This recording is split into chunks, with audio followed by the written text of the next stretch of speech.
dejar las cosas que Dios hace. Hay cosas que Dios, para nuestro tiempo, Dios tarda, pero Dios nunca tarda en su tiempo. Dios tiene su tiempo. Y ya sabe que hay dos tiempos: los tiempos cronos, que son nuestro tiempo, tiempos cronológicos, días, horas, meses, años, segundos, minutos. Pero el tiempo de Dios no existe ese tiempo. Para el tiempo de Dios no existe el tiempo cronos. Se le llama tiempo kairos. Y eso significa que Dios ve todo el tiempo de un solo. O sea, para Dios no hay pasado, futuro, presente. Para nosotros sí, para Dios no. Entonces, en otras palabras, en el tiempo de Dios, Dios nunca llega tarde. Cuando estás pasando una situación difícil, Dios no llega tarde nunca. Para nosotros parece por momentos tan difícil que decimos: Dios, ¿por qué te tardas? Y dice Dios: yo no me tardo, solamente estoy esperando mi tiempo, no tu tiempo, mi tiempo. Porque yo soy Dios, yo sé y conozco lo que tú necesitas, y yo sé el momento y el tiempo en que debo entregártelo. Soy un Dios sabio, inteligente, y yo soy el creador del cielo y de la tierra, del universo y todo lo que existe. Y yo sé, soy sabio y sé el momento de entregarte. Y soy dirigido por amor, nunca por motivaciones egoístas. Dios no es un Dios egoísta. Me caes tú mal, pum, pócatelas. A este me cae bien, a este lo trato bien. No. Dios no actúa de esa forma. En estos últimos tiempos, Dios está hablando sobre aprender a vivir en su refugio. En otras palabras, son tiempos donde hay mucha intranquilidad. Levante la mano el que no tiene un problema en su vida. En este momento ya hubiera bajado un carro de fuego, ya te hubiera llevado si no tuvieras ni un problema. Todos tenemos problemas. La pregunta es: ¿cómo vives los problemas o situaciones que estás viviendo? ¿Las vives en angustia, en temor? ¿Algo va a suceder? ¿Y si nos pasa? ¿Y si no sucede? ¿Y si Dios no cumple? ¿Y si vives en temor o vives caminando en paz? Solamente hay dos formas de vivir esta vida: o vives en temor o caminas en paz. El problema es que la estadística es alarmante. Hay una estadística del INEGI que dice que el 20% de las personas tienen ansiedad crónica. 20%, 19.3, pues, por si se mete a internet, le faltaron 7 ahí al pastor. 19.3, 20% de la población mexicana, no a nivel mundial, mexicana, vive con un problema grave, serio de ansiedad. Sabemos, porque lo hemos dicho y lo hemos enseñado ya antes, que la ansiedad es parte de tu futuro cercano, a mediano o largo plazo. Pero es tu futuro, es mañana, puede ser hoy en la noche, puede ser dentro de un año, puede ser 6 meses. La ansiedad tiene que ver con lo que va a suceder. Puede ser en una hora incluso, y puedes experimentar ansiedad. Y dice la estadística de la INEGI que otro 30% sufre de ansiedad baja, pues, ¿cómo puedo decir? No severa, media, y ligera a moderada. Esa es la palabra. Entonces estamos hablando que 1 de cada 2 personas en México tiene problemas y vive en temor y no vive en paz su vida. ¿Sabe? Hay gente que piensa que el no tener ningún problema es hasta cuando va a poder experimentar paz. Ese es un error gravísimo. Tú no puedes esperar a que Dios te dé una respuesta en tu vida para experimentar paz. Ese es el problema, que los cristianos, perdón por mi voz, pero voy saliendo. Los cristianos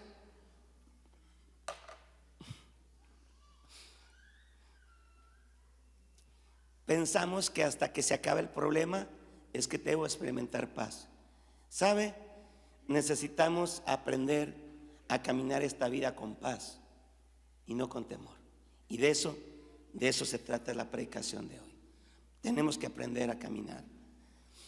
Esta predicación en parte nació por la observación que hice en algunas vidas de los que están aquí, incluyendo la mía propia. Y segundo, porque me encontré con un texto que yo ya había leído muchas veces y Dios me dijo: presta atención, mira lo que estoy diciendo aquí. Vamos a leer Hebreos. Para empezar, ¿quién leyó o quién está leyendo los capítulos del devocional? Levante la mano solamente los que están leyendo el devocional. Solamente. Así, pero bien. No le haga así. No, así. Bien, arriba, bien. Quiero ver bien. No quiero ver culpables. Solamente quiero saber cómo estamos como iglesia. Levántela bien. Sí. Bueno, los que, ni la mitad.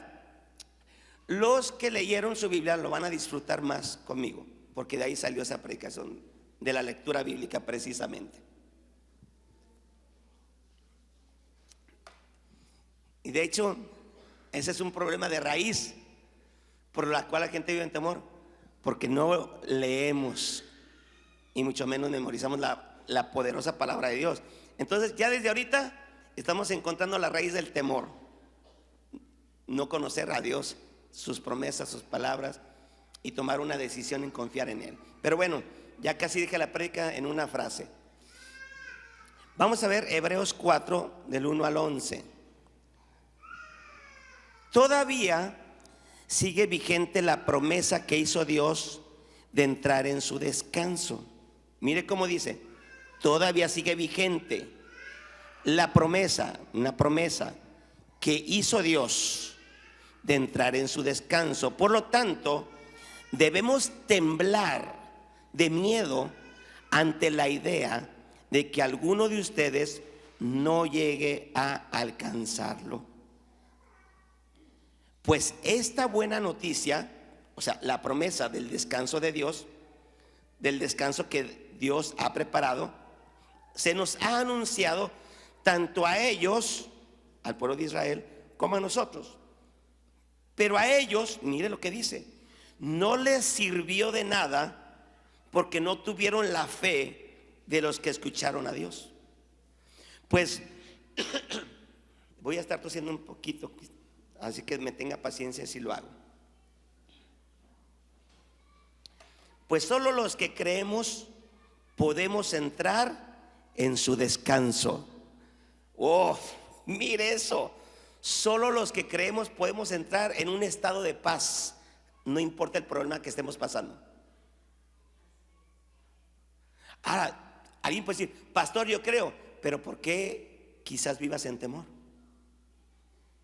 ¿Por qué digo que creo en Dios, pero por qué tengo un problema, una situación y estoy viviendo en temor? No solamente me da miedo el problema o lo que puede suceder, sino que aparte vivo todos los días en un temor. Ese es el problema. El problema no es que tengas una situación difícil. El problema es cómo vives esa situación difícil. En angustia, en temor, pensando que algo va a suceder, que las cosas no van a salir bien, que todo se va a acabar. ¿Cuál es el espíritu con el que estoy caminando a pesar de que soy un hijo de Dios? Versículo 3. Pues solo los que creemos podemos entrar en su descanso. En cuanto a los demás, Dios dijo: en mi enojo, hablando del pueblo de Israel, en mi enojo juré, ellos nunca entrarán en mi lugar de descanso. Si bien ese descanso está preparado desde que Él hizo el mundo, sabemos que está preparado debido al pasaje de las Escrituras que menciona el séptimo día. Cuando llegó el séptimo día, Dios descansó de toda su labor. Pero el otro pasaje, Dios dice: ellos nunca entrarán en el lugar de mi descanso. Así que, versículo 6, así que el descanso de Dios está disponible para que la gente entre. Pero los primeros en oír esta buena noticia no entraron porque desobedecieron a Dios. Entonces Dios fijó otro tiempo para entrar en su descanso, y ese tiempo es hoy. Dígale que está usted, ese día es hoy.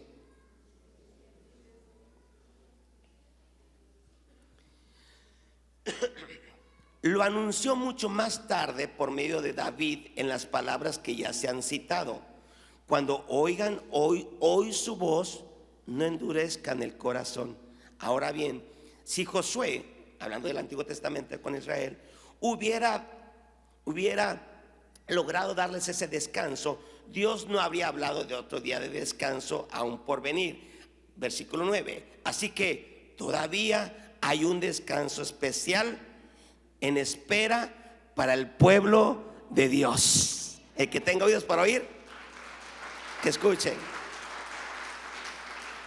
Versículo 10: pues todos los que han entrado en el descanso de Dios han descansado de su trabajo, tal como Dios descansó del suyo después de crear el mundo. Entonces, hagamos todo lo posible por entrar en ese descanso. Pero si desobedecemos a Dios, como lo hizo el pueblo de Israel, caeremos. O sea, si tú estás viviendo en temor, en angustia, ¿qué va a pasar con mi hijo? ¿Qué va a pasar en mi matrimonio? ¿Qué va a pasar con mi trabajo? Los pagos de la casa, infinidad de cosas. ¿Qué va a suceder? Dice Dios: esfuérzate en entrar en ese descanso. O sea que cuesta trabajo entrar, sí, pero comienza con una decisión. Y una decisión comienza a llevarnos por ese viaje de paz en medio de las tormentas que pueda haber. ¿Puede haber paz? Sí, puede haber paz. Puede haber paz. Ahora bien, sabemos pues que este día de descanso no se refiere a un descanso físico como tal, se refiere al descanso del alma. Y lo que Dios está proponiendo y nos está diciendo es: entren en ese descanso de alma. No importa lo que estés pasando, no importa lo que esté sucediendo en tu vida, solamente entra en ese descanso. El versículo 2 me gusta mucho, como dice en la Reina Valera 60, dice que no pudieron entrar en ese descanso. ¿Por qué? Porque la promesa que Dios les dio no iba acompañada de fe. Hay gente que tiene muchos problemas, o algunos, o con uno que tengas. No importa si es uno o son más. Dice que Dios dio la promesa al pueblo de Israel en el Antiguo Testamento, pero dice que todos ellos de hecho murieron en el desierto. Pero fue una generación que vivió angustiada, temerosa. Y ahorita vamos a ver 3 ejemplos rápidamente de ellos. Y en ese tiempo ellos no pudieron vivir con paz. Tenían una promesa, pero en el Nuevo Testamento se nos dice que no entraron porque no creyeron la promesa de Dios, porque no iba acompañada de fe. Es decir, Dios nos da promesas. Ay, estoy pasando una situación bien difícil económica. Y Dios dice: mi Dios pues, Filipenses 4:19, suplirá todo lo que nos falta conforme a sus riquezas en gloria. Entonces, tú crees la promesa, la tomas y dices: decido creerla. Ok. Cuando Dios te da una promesa, tú tienes que ponerle fe. Le voy a explicar. Tenemos que ponerle fe. Si Dios dice que me va a suplir mi necesidad y que Él es quien suple mis necesidades de todo lo que yo ocupo para pagar una deuda, pagar mis cosas que tengo en casa, el agua, la luz, todo. Y yo digo, pastor, yo creo que Dios me va a suplir mi necesidad. ¿Ah, sí? Entonces la siguiente pregunta que yo le haría es, ¿usted diezma? No, pastor, pero Dios me va a bendecir. En otras palabras, una promesa va acompañada de una acción de parte de usted y mía. Si yo digo que creo, entonces dice Dios, traed todos los diezmos al alfolí y haya alimento en mi casa. Dice, si no, os abriré las ventanas de los cielos y derramaré bendición sobre vosotros hasta que ¿qué? Sobreabunde. Ahí está la promesa. Pero ¿qué dice? Quiero ver tu fe. Pastor, ore por mí, tengo una necesidad. Yo puedo orar por usted y por gracia Dios puede responderle a usted, porque Dios es bueno. Pero puede llegar un momento que Dios diga, no te voy a responder. Pastor, es que Dios no me responde. ¿Está diezmando? No. Póngale fe. Es como cuando usted tiene una buena comida, pero si no la acompaña de sal, ¿a qué le sabe la comida? La comida tiene que ir acompañada de sal. La fe es esa sal. Ese alimento es la comida, es la promesa de Dios que Dios nos dio. Yo te voy a suplir, pero ponle fe. ¿Cómo? Sé fiel en tus diezmos y ofrendas.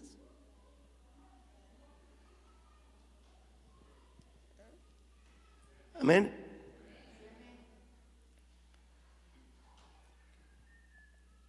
Dios les da una promesa donde dice que al pueblo de Israel, ya sabe, Dios los saca de Egipto, los lleva por el desierto y les da una promesa. Les dice, los voy a llevar a una tierra donde fluye leche.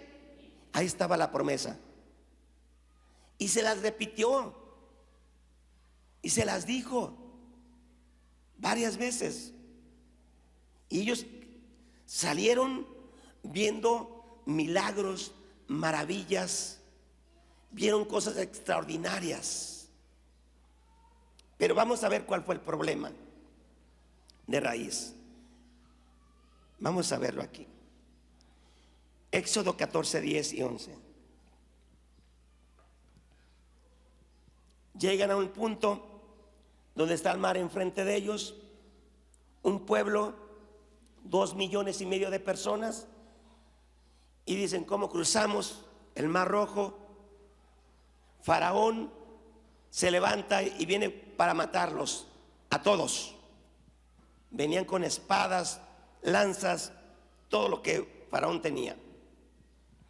Y dice, y cuando Faraón se hubo acercado, los hijos de Israel alzaron sus ojos, y he aquí que los egipcios venían tras ellos, por lo que los hijos de Israel temieron en gran manera y clamaron a Jehová y dijeron a Moisés, ¿no había sepulcros en Egipto que nos has sacado para que muramos en el desierto? ¿Por qué has hecho así con nosotros que nos has sacado de Egipto? Dios les dijo, los voy a llevar a una tierra prometida. Pero algo que debes de entender es que cuando Dios te da una promesa, te va a probar. Nos va a probar para ver si creemos o no creemos lo que Él dice. En otras palabras, por alguna razón, Dios desea probarnos. ¿Sabe? Dios dice, le dijo al pueblo de Israel, sí, yo los voy a llevar a una tierra donde fluye leche y miel. Sí, sí, vamos a ir. Y dice Dios, pero voy a probar a ver si es cierto que me crees. Se lo voy a comprobar que fue Dios quien los probó. Éxodo 14, 17. Y he aquí, yo endulceré el corazón de los egipcios para que los sigan. y yo me glorificaré. ¿Quién puso en el corazón de Faraón que siguiera al pueblo de Israel para matarlo? ¿Quién? Dios. Cuando Dios te da una promesa, Dios te va a probar y Dios va a permitir que seamos probados. Y eso es lo que no nos gusta.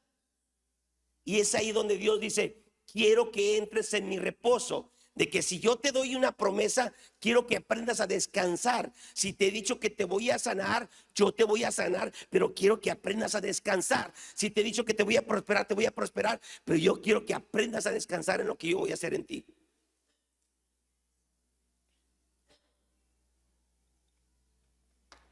¿Para qué Dios pone la prueba? Mire ahí está la respuesta.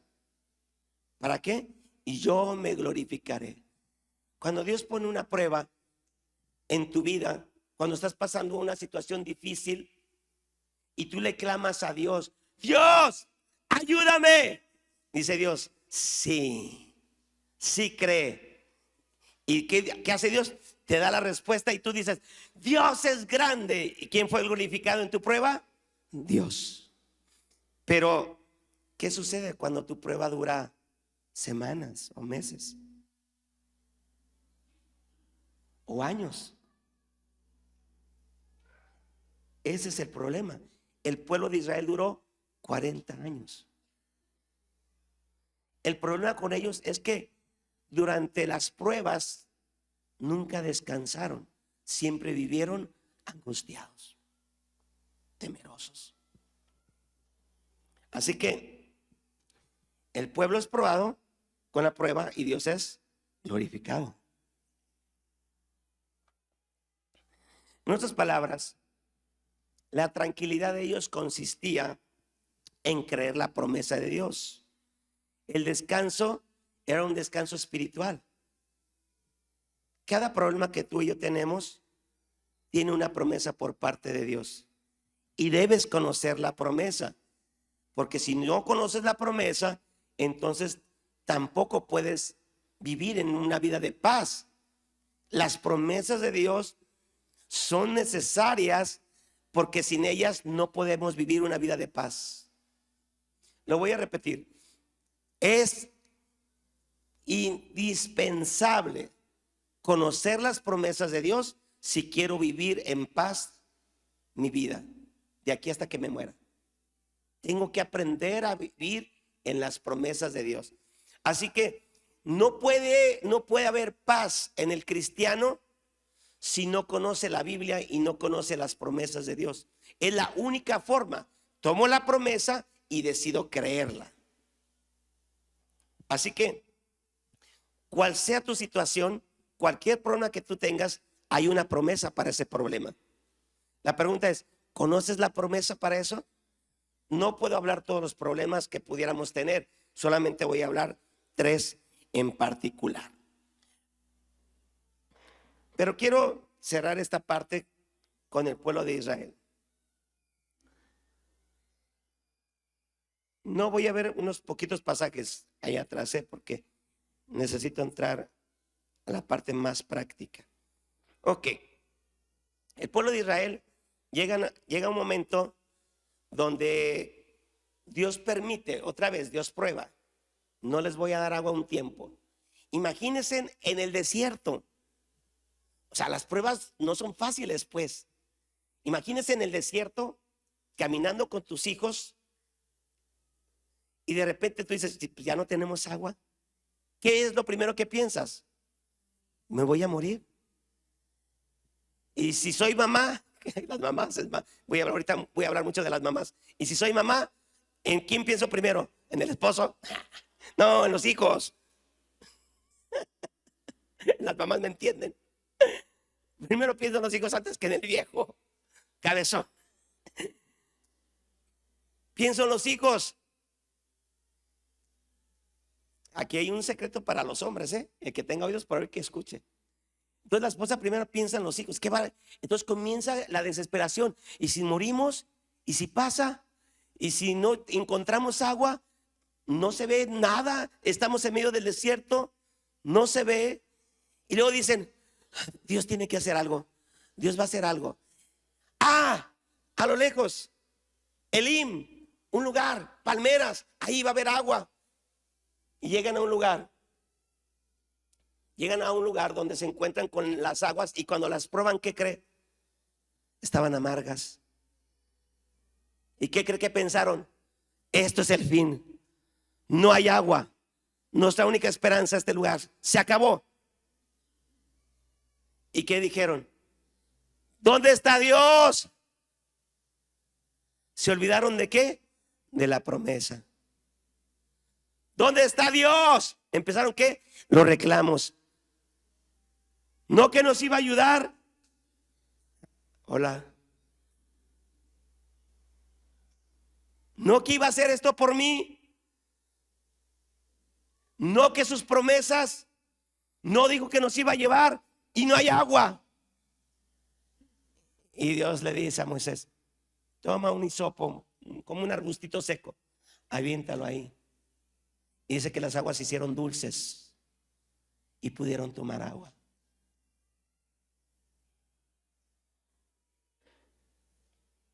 Dios va a permitir que a veces que seamos probados.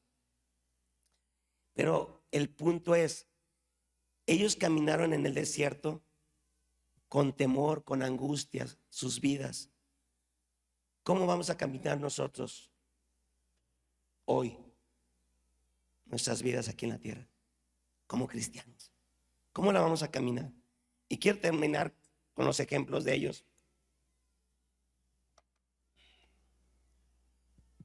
Llegan ya cerca de la tierra prometida, mandan los espías, los 12, regresan y dicen, efectivamente, la tierra que Dios dijo y que nos prometió, efectivamente fluye leche y miel. Llevaron un racimo de uvas entre 2 personas. Imagínense, yo me imagino que las bolotas estaban así, un racimote. Y llevaron más evidencias de que esa tierra era buena. Pero ¿qué cree? En esa tierra había algo más. Había algo más. Después dijeron, sí, es la tierra que Dios nos prometió, es la promesa que Dios nos dijo, sí, pero las ciudades son grandes y fortificadas, tragan a sus moradores, vimos gigantes y nosotros éramos como pequeños chapulines y ellos eran gigantes y ellos nos veían como pequeños. ¿Cuál fue el problema? Que la promesa de Dios estaba guardada por gigantes. Muy bien, cada promesa que Dios nos da, decir te voy a ayudar, tiene gigantes. Y los gigantes son los temores. Y si no sucede, y si no me sana, y si mi hijo no cambia, y si me muero, y si me pasa, los temores son gigantes. Los temores están todo el tiempo queriéndote robar la bendición y la respuesta de Dios para ti. ¿Me estoy dando a entender? Números 14, 3. Y se quejaron contra Moisés y contra Aarón todos los hijos de Israel, y les dijo toda la multitud, ojalá muriéramos en la tierra de Egipto o en este desierto, ojalá muriéramos. ¿Y por qué nos trae Dios a esta tierra? Para caer a espada y que nuestras mujeres y nuestros niños sean presa. Una de las cosas cuando Dios te da una promesa es que si tú y yo comenzamos a renegar y a quejarnos de Dios, entonces no estamos creyendo la promesa de Dios. En otras palabras, ¿cómo vivimos los problemas que tenemos? ¿Los vivimos creyendo que Dios va a dar una respuesta o los vivimos en temor y en angustia pensando que las cosas malas pueden suceder? La generación de Israel fue una generación que vivió con una promesa, pero sin paz y sin descanso, sin poder disfrutar la vida. Hoy Dios nos está llamando a que tomemos una decisión en creer sus promesas. Nos está llamando a tomar una decisión de que entremos en ese descanso, de que Él va a responder a lo que Él te ha dicho que va a hacer, y que dejes de dudar, que dejes de vivir en temor.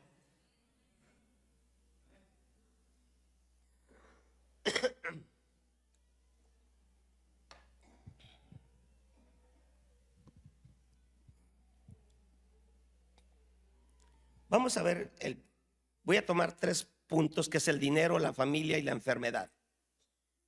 Vamos a ver 3 puntos. Número 1, el dinero. Juan 14:27 dice: la paz os dejo, mi paz os doy. Yo no os la doy como el mundo la da. No sé qué turbe vuestro corazón, ni tenga miedo. Primero, hablando del dinero, Jesús dice: yo doy la paz como el mundo no la puede dar. Muy bien. ¿Sabe que el mundo le puede dar paz momentánea o circunstancial? ¿A qué me refiero? Es bueno que yo tenga dinero para pagar mis recibos, irme de vacaciones, tener una casa, que no me falte para comer. ¿Es bueno o no es bueno? ¿Es bueno o no? Es bueno. Es bueno. ¿Cuántas veces ha sucedido que cuando tienes cierta abundancia te sientes en paz, pero cuando te empieza a faltar, ¿cómo te sientes? Estás viviendo conforme a la paz como la da el mundo. La paz del mundo es: tienes dinero, entonces el mundo dice: te doy paz. Te falta, entonces el mundo dice: ya no hay paz. Y Jesús dice: yo doy la paz, pero de la forma que no la da el mundo. En otras palabras, tengas o no tengas, yo quiero que tú tengas paz. Si te falta, dice Dios, entonces tengo mi promesa.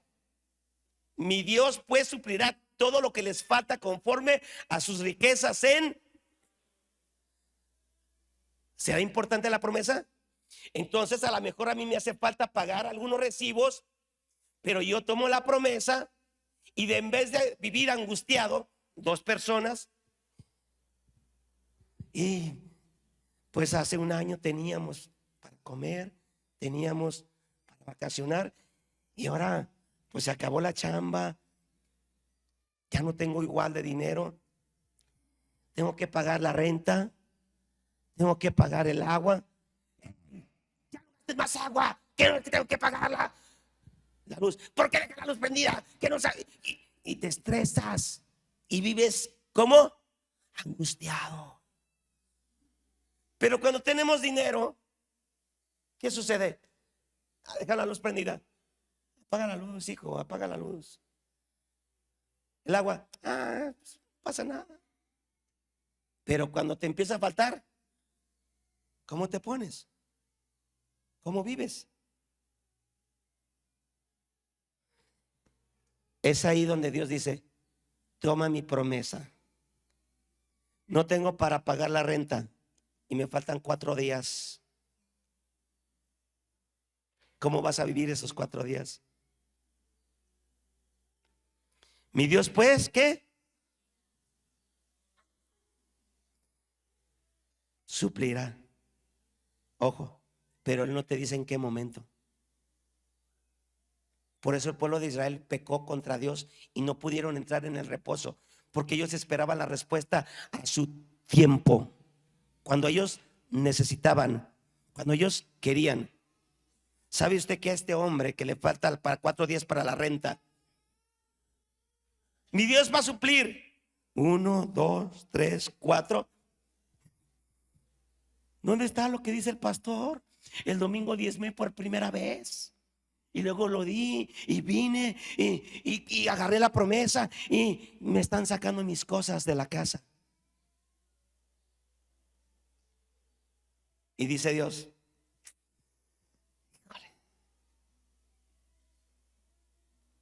queremos respuestas a nuestra manera.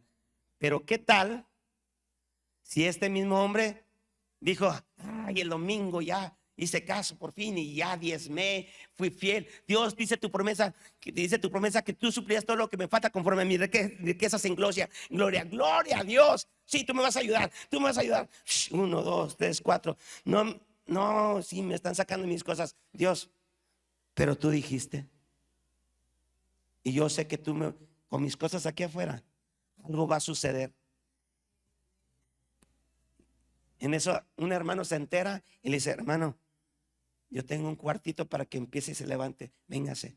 Y se lleva sus cosas. ¿Te dio otra casa? No. ¿Suplió tu necesidad? Sí.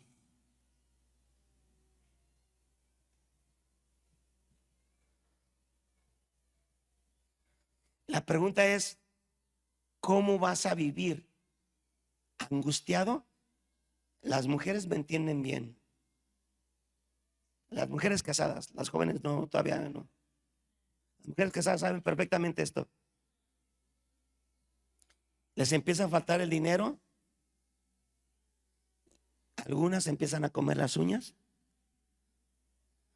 Otras empiezan a decir, ¿qué va a pasar? ¿Qué va a suceder? A ver, los hombres, préstenme atención. Los hombres deben prestar atención. La mujer sufre más cuando falta dinero en la casa, porque la mujer tiene una necesidad mayor que el hombre no tiene de la misma forma. La mujer tiene necesidad de seguridad. La primera necesidad de la mujer es ser amada, y la segunda necesidad, la primera necesidad del hombre es ser respetado, lo sexual, pero no seguridad. Entonces, cuando falta algo en casa, hay hombres que torpemente dicen, esta vieja ya está renegando, que porque falta aquello, como si fuera gran cosa. Torpe, a veces actuamos. Se preocupa de más, pastor. Bueno, perdón. Torpes actuamos. La mujer tiene una mayor necesidad de seguridad, y cuando algo comienza a faltar, ella es la que sufre más y batalla más, y es a la que le cuesta más entrar en el reposo de Dios. Por eso al hombre le falta algo en la casa. ¿Se han fijado que los hombres están así como si nada? Las mujeres me entienden.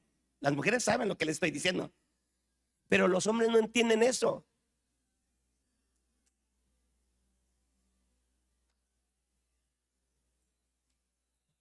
Y muchas mujeres viven angustiadas. Una, porque no entran en el reposo de Dios, en la promesa de Dios. Y segunda, porque los esposos no son capaces a veces de tomar ese lugar y decir, vamos a estar bien, y hago algo, cualquier cosa, para tratar de ayudarte y generar seguridad en tu vida. Yo tardé mucho en aprender eso. Tardé muchos años. Yo fui el cabezón de los cabezones de los que están aquí, pues. Pero, hombres, por favor, ayuden a su esposa a entrar en ese reposo. Ayúdenles. Y la mejor forma es diezmando. Como lo mencioné, es la mejor forma. Es la mejor forma. Diezme y las ventanas de los cielos se abrirán. Pero, a ver, dice que el pueblo de Israel no pudieron entrar en el descanso de Dios porque desobedecieron. La pregunta es, ¿cómo desobedecieron? O sea, si Dios dice, no pudieron entrar, vivieron 40 años angustiados, vivieron 40 años en temor, vivieron 40 años su vida mal, no pudieron disfrutar su vida por 40 años, dice que desobedecieron. ¿Pero en qué forma desobedecieron? Porque no creyeron. Porque a la promesa no le pusieron ¿qué? Fe. Mi Dios puede suplir todo lo que me falta conforme a sus riquezas en gloria. Póngale fe. diezme y ofrende. Una evidencia de que el corazón de alguien no es correcto en cuanto al dinero, dice Dios que no tengamos amor al dinero. Debemos cuidar el dinero, pero no tenerle amor al dinero. Pero una evidencia es, por ejemplo, pedimos diezmos y ofrendas y de repente alguien, luego pedimos, si a usted se le pasa esto, usted sabe que tiene que entrar en el reposo de Dios. Y dice, vamos a pedir una ofrenda para misioneros, los misioneros. Y dicen, ¿otra vez? ¿A poco de los diezmos, tanta gente que vemos aquí, a poco no alcanza? Si a usted se le vienen esos pensamientos, si pedimos ofrenda, es porque no tenemos para enviar. No es porque nos sobra el dinero en la iglesia. Necesitamos el apoyo de la gente. Pero esa es una evidencia de que no he creído la promesa de Dios. Ahora, vamos a irnos un poquito más rápido. En otras palabras, Dios va a tomar su tiempo para contestar también sus promesas. No va a ser en el momento necesariamente en que yo lo estoy esperando. Él tiene su tiempo y su momento. Miren lo que dice Hebreos 6:12. A fin de que no os hagáis perezosos, sino imitadores de aquellos que por la fe, ¿y qué dice? Y la paciencia, ¿qué dice? Heredan las promesas. Paciencia. La palabra paciencia está compuesta de dos palabras: paz y ciencia. En otras palabras, la ciencia o el conocimiento de saber esperar con paz en el corazón. La ciencia, el conocimiento, en otras palabras, la promesa. Espero pacientemente la respuesta de Dios. Eso es paciencia. Eso es paciencia. Y número 2, la familia. Tenemos que aprender a descansar en Dios. Le voy a platicar algo que me sucedió. Ya saben, todos sabemos la ganancia, no es pérdida, de mi esposa. Sucedieron muchas cosas muy difíciles que muchos no se imaginan y que de hecho nunca he contado a nadie. Pero llega un momento en que, siendo muy sincero, entró un temor en mi corazón. Como lo dijo la pastora Marla, si Dios no sanó a la jefa, porque para mí era la jefa, ¿cómo me va a sanar a mí? ¿Se acuerdan las palabras de Marla? Yo así me sentía. Sentía como que cuántas veces le clamé a Dios por sanidad, no vi su respuesta. Cuántas veces le dije, Dios, aquí está la sanidad, y no estuvo la sanidad. Dios me dio un par de sueños que yo los interpreté a mi manera y que ahora entiendo por qué me los dio así. Entonces tengo que ser honesto, mi confianza con Dios se quebró. Donde lo noté muy claro, un día, ya sabe que fuimos con una pastora que es psicóloga, nos trató como familia y me dijo, quiero hablar con uno de sus hijos. Y mi hijo se va. La cita era a las 7 de la tarde. La psicóloga me manda un mensaje como a las 10 de la noche para decirme, ¿ya llegó su hijo? Dije, mi hijo no ha llegado. Usted no sabe la angustia que empecé a experimentar. Y también la psicóloga, porque era como en parte su responsabilidad. Y le dije, y le mandé un mensaje, no se preocupe, todo va a estar bien. Pero yo empecé con ansiedad. 10:15, 10:20, 10:30, 10:40. Y empecé a experimentar algo que muchas y algunos han experimentado. es algo horrible. Si le pasó algo, ya no tenía yo la confianza plena, total, completa de que Dios lo estuviera cuidando y guardando. Entonces me di cuenta que mi confianza se había quebrado en Dios. Ya no estaba toda mi confianza en Dios.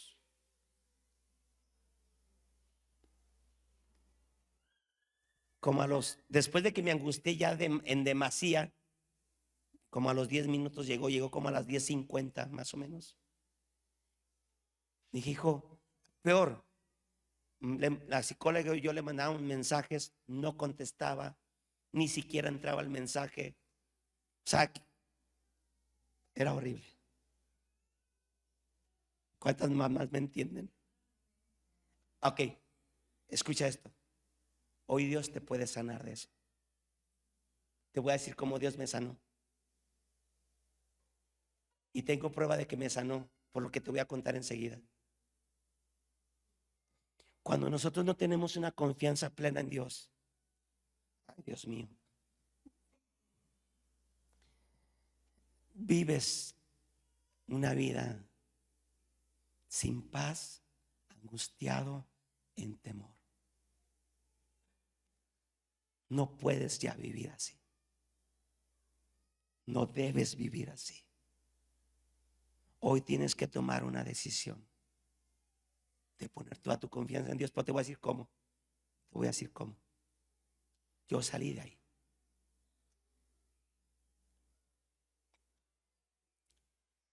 Me di cuenta que mi confianza en Dios estaba dañada. Dañada.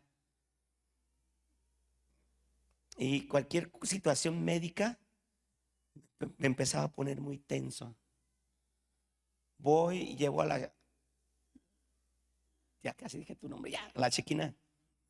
Llevo a la chequina al dentista y la dentista la analiza.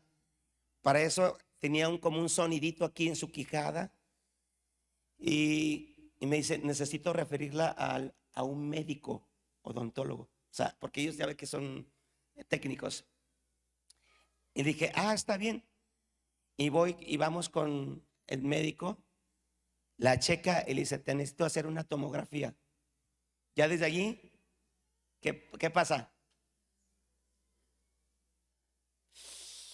Una tomografía. ¿Qué estará pensando el médico? Las mamás me entienden. Los papás somos más cabezones, pero también nos llegan, no crean que no, también poco a poco. ¿Sí? Pero el chiste es que todos seamos sanos.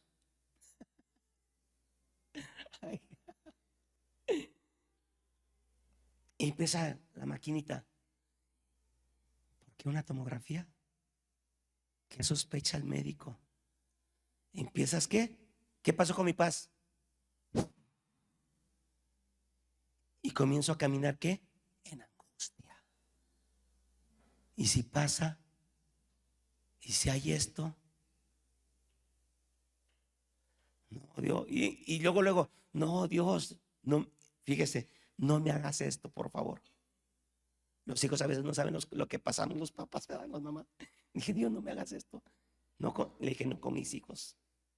¿Qué estaba diciéndole a Dios? ¿Lo estaba qué? Haciendo culpable de lo de mi esposa y lo que estaba pasando. Hermanos, igual o peor que el pueblo de Israel. Así nos portamos, igual o peor, pensando mal de Dios.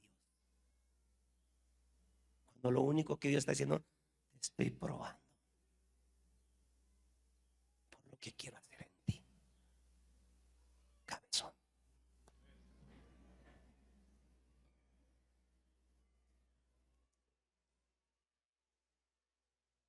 Y la primera vez yo no la llevé, la llevó mi cuñada por cuestiones de compromisos. Y empecé a orar. Empecé a tener comunión más íntima con Dios. Dios, tú eres lo único que tengo. Y empecé a decirle a Dios que yo decidía confiar en Él, que no importaba Dos formas en que Dios me sanó. Decidí confiar en Él. Y la segunda, con lo de la pastora. Mire, había ese temor en mí en todo tiempo de que algo pudiera pasar a mis hijos o a mí. Y le dije a Dios, un problema que hemos tenido en la iglesia es que siempre les hablamos a Dios como un padre. Y algunos vieron la entrevista con el pastor Armando, ¿verdad? Y Dios me sanó. Siempre ves a Dios como un padre. Incluso la pastora un día me lo dijo. Y ese es el problema que tuvimos. Si yo tuviera un hijo y mi hijo tuviera cáncer y mi hijo me dijera, quítame el cáncer, papá, mamá. Y mi esposa me dijo, ¿tú crees que tú no lo haríamos? Dije, pues sí. ¿Qué padre no le quitaría un cáncer a su hijo? Entonces, cuando es verdad eso, humanamente hablando. Y cuando se nos enseña que Dios es un padre, entonces tú dices, Dios me va a sanar. Por eso yo no podía sanar mi confianza en Dios. Porque yo decía, ¿por qué te clamamos? ¿Por qué oramos?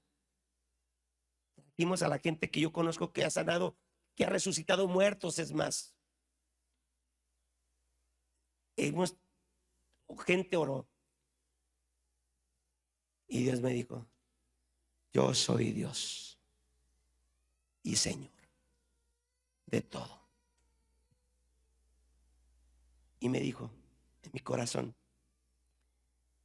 o lo entendí en mi corazón, ni un milímetro de mi amor se fue porque actué como Señor.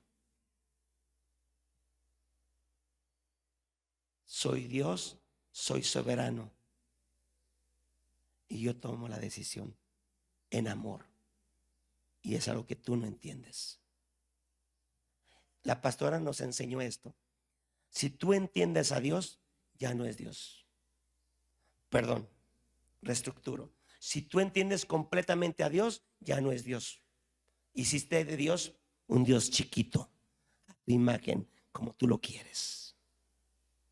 Y lo que Dios me estaba diciendo es, tú no sabes si entregué a mi propio hijo para morir por ti, ¿por qué no confías en que si yo la tomé es por algo? Además, ¿no está con el Señor? ¿No se está gozando con Él? ¿Usted cree que ella quiere regresar? Mangos.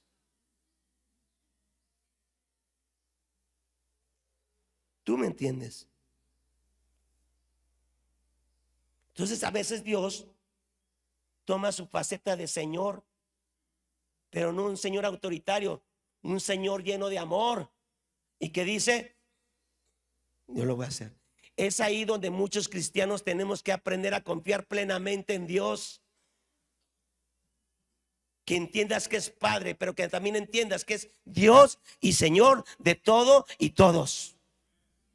Y que si Él toma una decisión es porque Él sabe que es lo mejor para nosotros, aunque no lo entendamos plenamente. Mi seguridad no es que algo no va a pasar. Mi seguridad es que Dios es amor, Dios es Señor, poderoso Señor, dueño de todo y todos, y Él sabe lo que es mejor para mí, y su promesa es fiel y no se cae. No importa, Él es Dios. Él es Dios.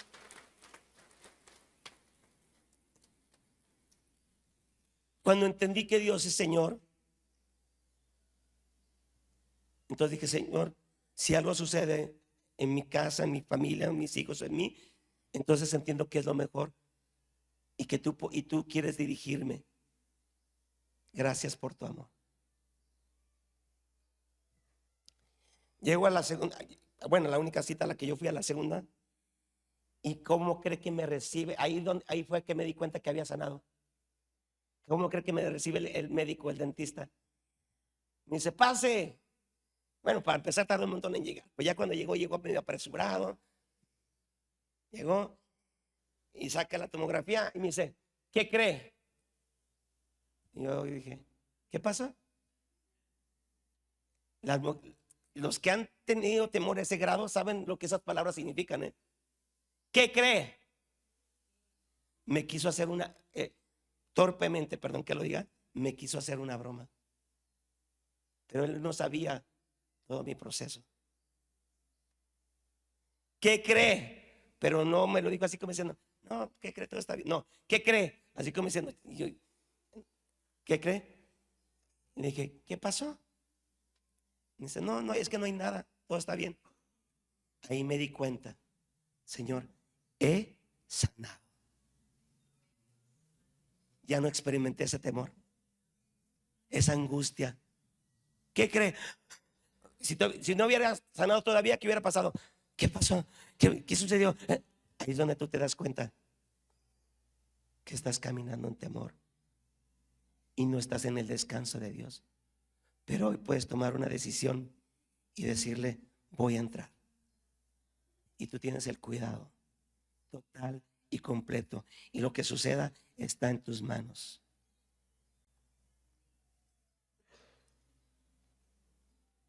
Mire cómo vive la gente.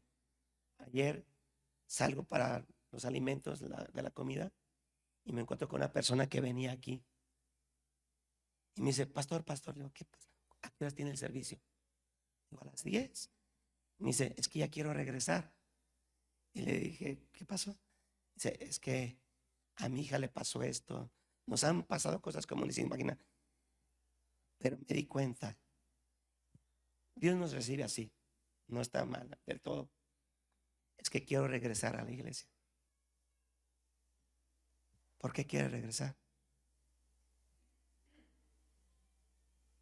Que ya no le pasen cosas, pues.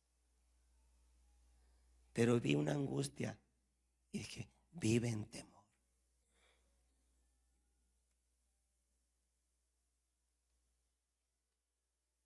Hay una promesa sobre la familia. Hechos 16:31. ¿Pero qué? ¿Creen en el Señor Jesucristo? ¿Hasta cuándo? ¿Cuándo lo veré? ¿Cuándo veré a mi esposo? ¿Cuándo veré a mis hijos?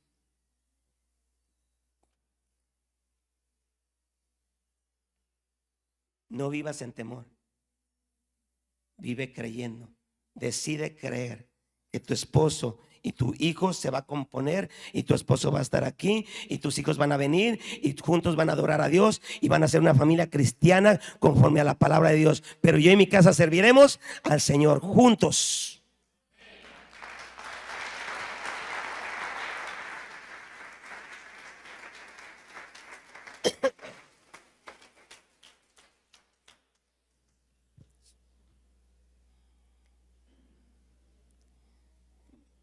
Póngase de pie.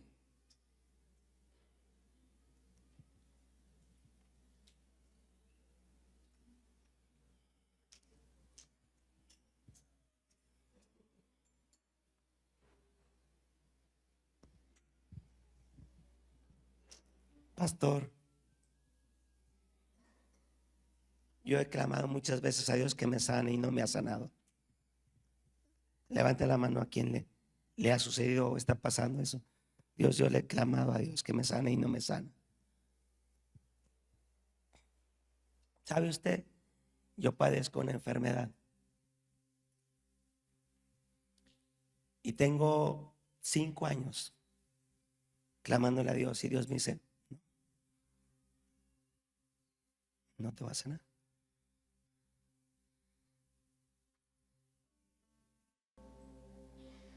Y digo, ¿por qué?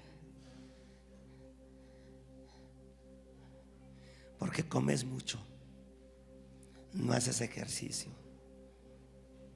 Tu presencia vale más. Y es como si Dios dijera, no te voy a sanar para que te vuelvas a enfermar de lo mismo. Glotón, indisciplinado.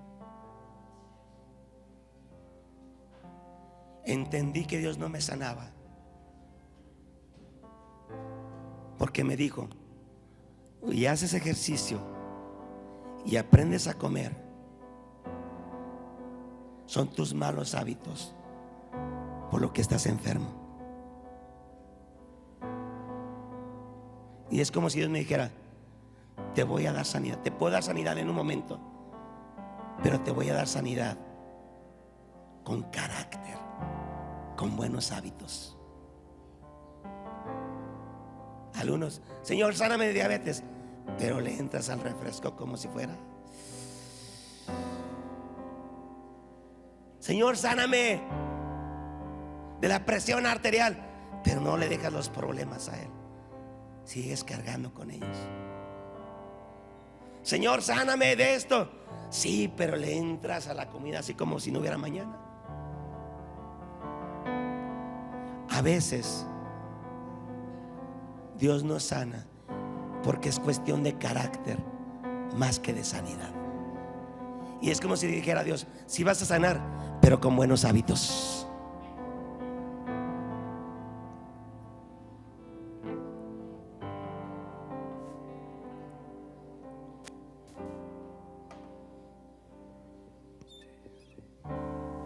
Hoy Dios va a cortar todo espíritu de temor.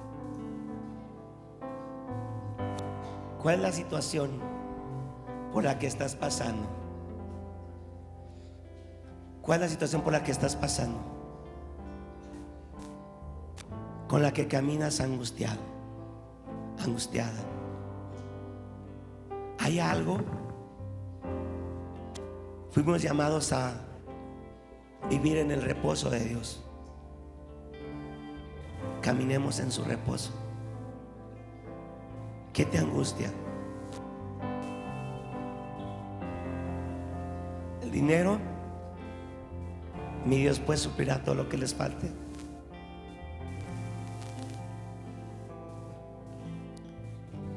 ¿Tu negocio? ¿Tu esposo? ¿Qué es? ¿Tu futuro? ¿Qué va a ser de ti?